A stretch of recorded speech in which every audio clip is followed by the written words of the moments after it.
My name is Abdullah Yıldız, and I will present this presentation. Okay.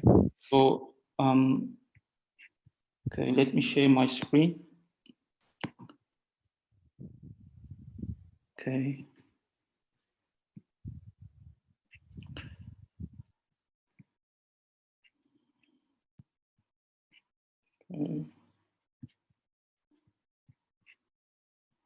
Can you see my screen? Yes, we can clearly see it. So Okay. go ahead, Abdullah. Thank you. Thank you. Hello, my name is Abdullah Yıldız. I am a design and verification engineer at Yonga Technology Microelectronics R&D. And today I will present our research that is titled as a comprehensive verification platform for RISC-V-based processors.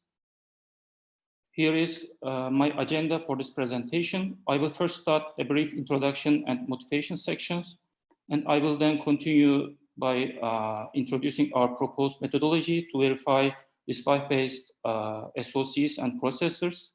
And then after that, I will give some preliminary results that are obtained on a customized Linux-capable SoC.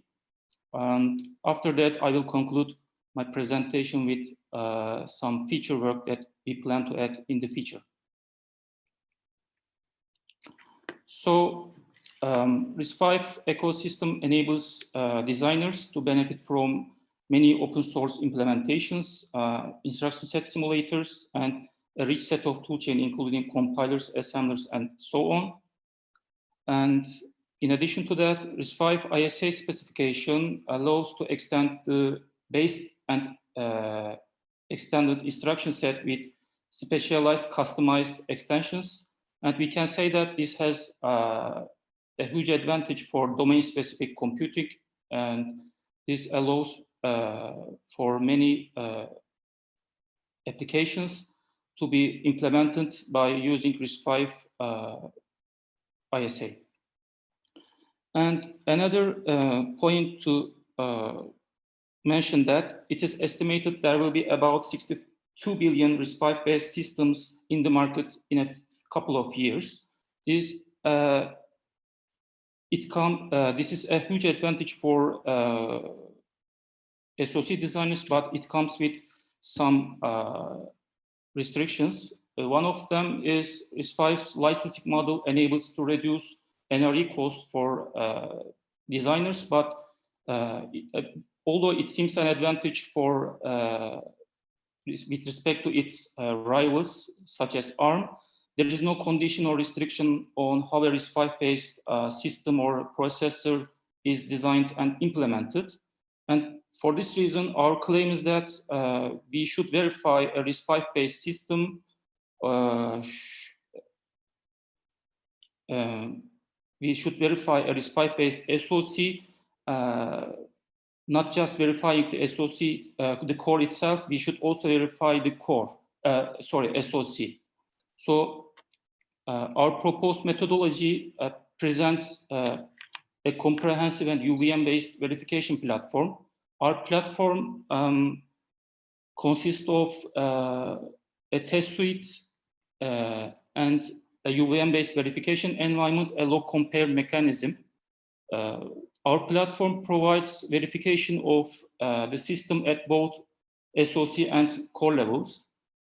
We also provide block level verification for performance critical blocks such as branch predictor and cache. We also present for this block level verification, we present functional as well as stress tests in addition to the standard test suites. Our verification platform provides a log compare mechanism that verifies committed instructions by the core itself, as well as the cache transactions and branch predictor operations. And we support debugging with OpenOCD, GDB, and JTAG by using DPIC functionality of UVM. And we also support both Synopsys VCS and Mentor Graphics Questa simulators inside our verification platform. So this figure shows our proposed methodology. On the left-hand side of the figure, there is our test suite that includes standard RISC-V ISA tests, benchmark tests that are generated by common test environments such as Google RISC-V DV and other test environments. We also provide our own functional stress tests for peripherals, cache, and branch predictor blocks. So this is the first part of our verification flow. In this part, we also generate the test programs that are taken by our core, cache, and branch predictor simulators. So in the simulation step, we run a regression that includes the tests that are generated in the previous step. First, we simulate the system and generate instruction commit log, cache sim log, and branch predictor sim log that are taken during RTS simulation. In RTS simulation step, we also generate the cache trace that are used by our cache simulator. And in this step, we also generate a trace for to be used by branch predictor simulator, and we then generate a branch predictor simulator log at the end of the simulation. In the RTS simulation step, we also provide a verification flow for verification of peripherals by third-party verification IP, and we also provide coverage collection and so on. In the final step, we compare these logs between each other. So the log compare mechanism compares branch predictor logs, cache sim logs, and instruction commit logs respectively. Our flow is currently managed by a top-level Python script, and this is in the future will be enhanced by a GUI application. So one of our main contributions is the cache simulator. So the cache is one of the most performance critical parts of a processor. For this reason, we developed a cache simulator and written in C++. We support inside our cache simulator different cache configurations, placement algorithms, replacement algorithms, and so on. And this is the flow of our cache verification. So inside our cache verification, we generate an input trace, as I mentioned before, inside our simulation step. So this trace includes read and write transactions along with their address information. And after that, during simulation inside our cache simulator, we generate the corresponding logs, including tag arrays, write back, and replacement logs. And at the end of our simulation, we provide a statistics to be used at the end of the verification. Similarly, our branch predictor is written in C++ and supports various algorithms, including bimodal, G-share, and hybrid predictor models. And similar to cache simulation flow, we also take a branch trace, and which includes the result of the branch operation and along with their address information. And our branch predictor simulator takes this information and generates output trace that includes the contents of the history register of the branch predictor or the results of the predictions and misprediction rate as well.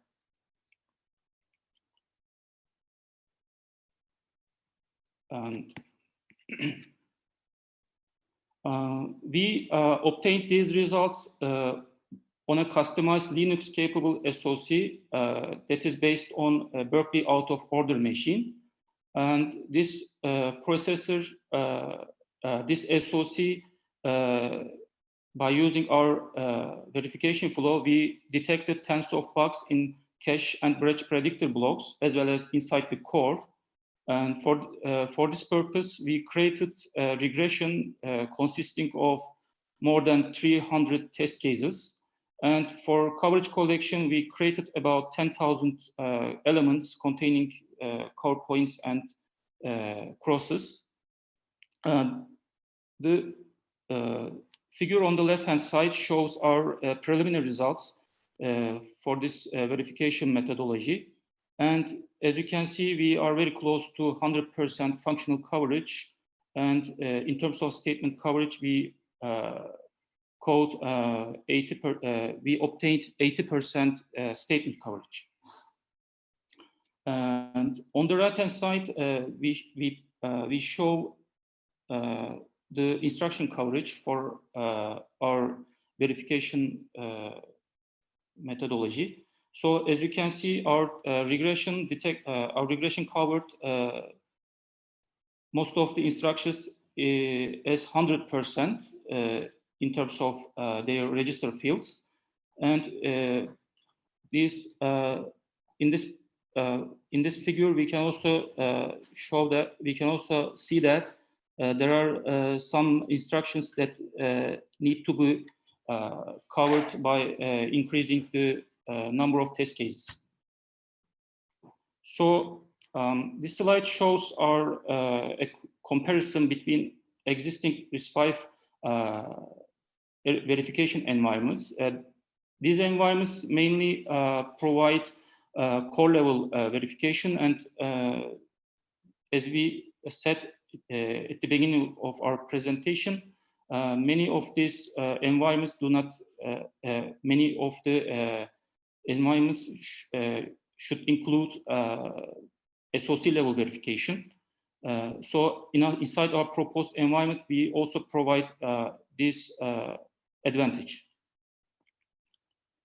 So at the end, our verification platform supports all the RISC-V based instruction set and standard extensions. Our main contributions are block level verification of cache and branch predictor blocks, as well as we also provide SoC level and core level verification. We also benefit from existing test environments such as RISC-V DV instruction stream generator and RISC-V torture tests. And as the feature work, we plan to add a trace interface to our verification flow. So this will enhance the existing logging mechanism by inserting a trace interface and encoder inside the core RTL. And after that, we also plan to add the JTAG VIP inside our verification flow. Currently, we are verifying the JTAG interface of any RISC-V based system by using OpenOCD and GDB, but by implementing a JTAG VIP, we eliminate these tools and directly we will verify a JTAG interface inside our UVM environment. In addition to that, we also plan to verify the security aspects of a RISC-V based SoC or processor. So inside this feature, we will add some environment to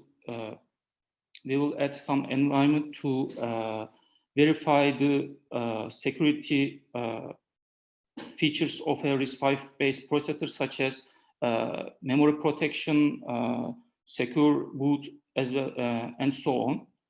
And lastly, we will provide a GUI that will enable to manage our verification flow using a graphical user interface. Currently, our verification flow is managed by a top-level Python script in command line interface.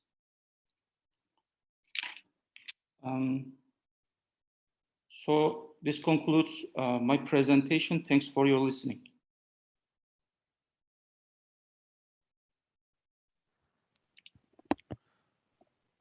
Okay, Abdullah, thanks for your presentation. Are there any questions?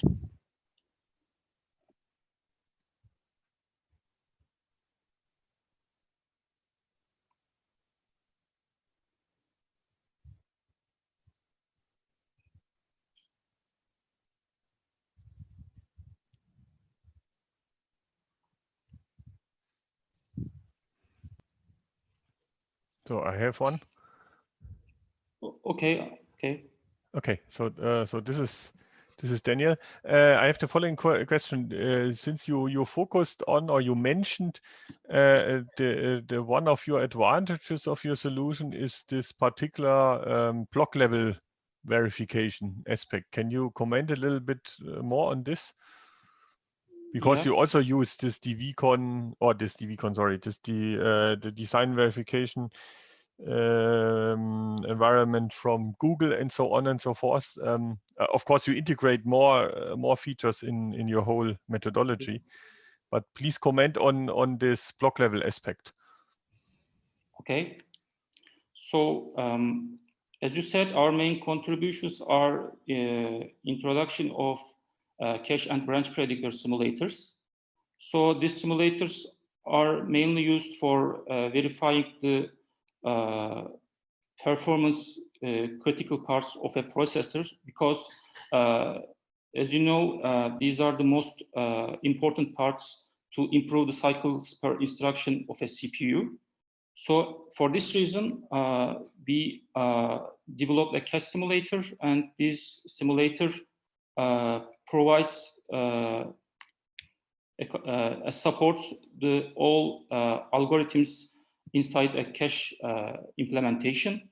And inside our cache simulator, we take traces that are generated in the RTS simulation step. So in this step, we first run a regression and generate the corresponding cache traces. These cache traces include the read and write operations similar to this format. And this format is then taken, this trace is taken by the cache simulator, and then the cache simulator runs and generates the corresponding logs. And these logs are also generated by the core itself during RTS simulation. So we then take these logs and compare these logs that are generated by cache simulator and the results of the simulation inside our log compare mechanism. So if we see any mismatch in these logs, we then further analyze the RTL to find and fix the bug. This is important because many high-performance processors employ speculative execution model. So, and you cannot code a bug by just looking at the instruction commit log. So for this reason, we also have to verify these cache and branch predictor simulators, branch predictor blocks at block level. That was our main motivation. Thanks. Okay.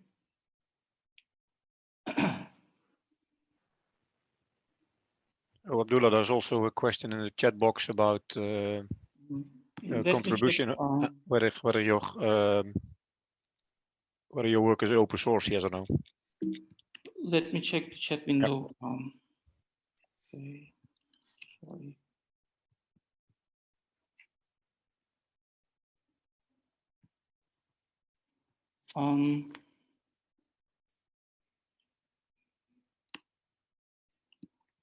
Okay. I think you mean our cache and branch predictor simulators. These are currently not available as open source, but we can distribute it in the future. There is no plan yet to provide it as open source.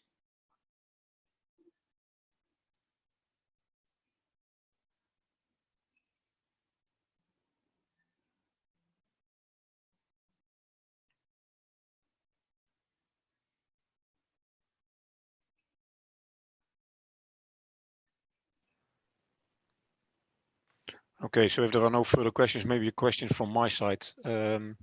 I see that the comparison or the checking mechanism that you're using is basically comparing log files, right? Yes.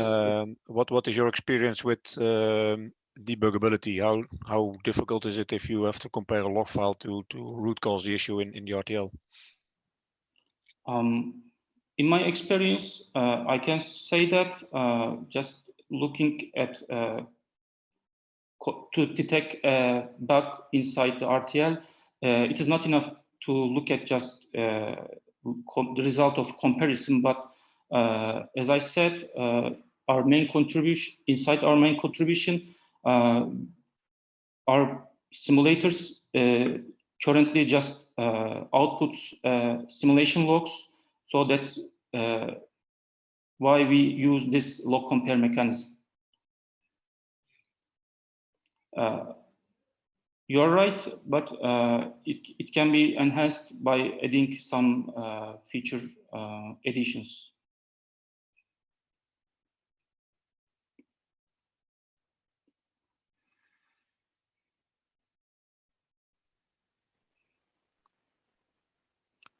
Okay, any other questions?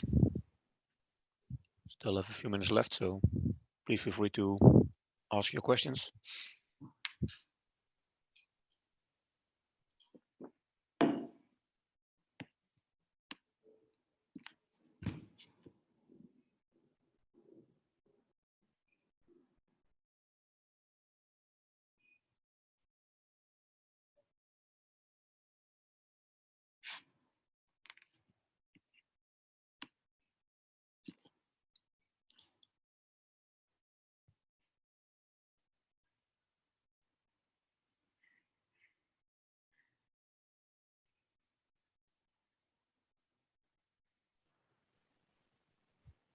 If there are no further questions, then let's end this session. So once more, Abdullah, thanks for your presentation. And for the rest, thanks for attending this session and enjoy the rest of the conference. Okay, thank you. Okay, bye.